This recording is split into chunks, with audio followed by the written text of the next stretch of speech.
बारिश हुई है गाँव ਦੇ ਵਿੱਚ मैं कहा ਤੁਹਾਨੂੰ थोड़ा ਜਿਹਾ माहौल ਵਿਖਾਈਏ। देखो बच्चे कितना इंजॉय कर रहे हैं और इस तरह ही तस्वीर कशी एक हो रही है। मंजर मेरी अखां ਦੇ सामने आ रहा है कि कदे असी भी इस तरह जिस तरह बच्चे खेल रहे हैं इस तरह असी भी कदे बचपन इस तरह ही गुजरिया इन्हां रावां दे विच ही कच्चियां रस्तियां दे विच।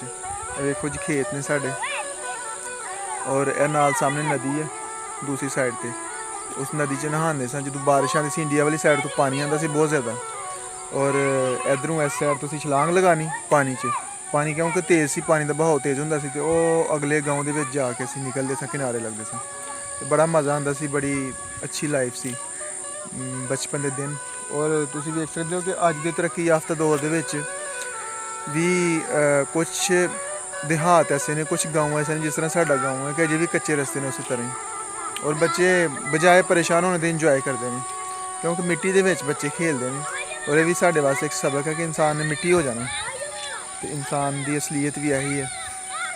ठीक है जी यह जी साडा गाँव वेखो और इंजॉय करो किन्ना असीं इंजॉय करने बारिश दे विच। जिस तरह लोग शहरों के लोग अपने अपने कम्मां काजां ते बिजी होंदे ने या अपने कमरे च सो रहे होंदे ने गाँव के बच्चे खेल रहे होंदे ने बारिश दे विच इंजॉय कर रहे होंदे ने। असीं भी इस तरह इंजॉय करदे सां और इस तरह ही इन्हां रस्तियां दे विच बचपन गुजरिया। गाँव की शहर की तरफ भी इज्जत करके गए हैं लेकिन दिल नहीं करता जान नूं गाँव छड्डने नूं दिल नहीं करता। इस वास्ते गाँव चीज़ ही इस चीज़ का नाम है चीज़ ही ऐसी है जगह ही ऐसी है। वैसे भी इंसान जिथे जम्मिया पलिया होए वो जगह इंसान बड़ी प्यारी होंदी है इंसान नहीं छड्ड सकता। बस यही समझ लो कि गाँव जिहड़ा ना एक स्वीट लैंड है एक ना एक ऐसी चीज़ है गाँव सादगी गाँव की सादगी प्योरिटी और नेचुरल व्यूज़ जिहड़े ने वो इंसान नूं नहीं जान देंगे किते भी। देखो बच्चे कितना इंजॉय कर रहे हैं बड़ा ही ज़्यादा इंजॉय करते हैं बच्चे अपनी लाइफ में गाँव दे विच शहरों के बच्चों की निस्बत।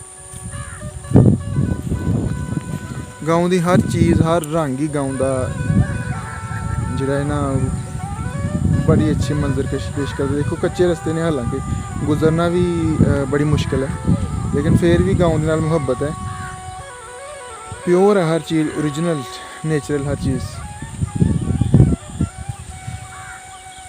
गुजर के जा रहे हैं असीं घर नूं अपने डेरे की तरफों इस रस्ते तो असीं गुजर के आए हैं जी ये सारा रास्ता कवर कर लिया और खेत देखो कितने प्यारे ने हर चीज़ झूमदी पई है हवा दे विच ठंडी हवा च आ रही है बारिश हुई है कोई गर्मी का जोर तोड़ खत्म हो गया गर्मी का बड़ा मज़ा आ रहा है इंजॉय कर रहे हैं बड़ा। कमेंट जरूर करना तुहानूं किवें दा लग्गिया थैंक यू।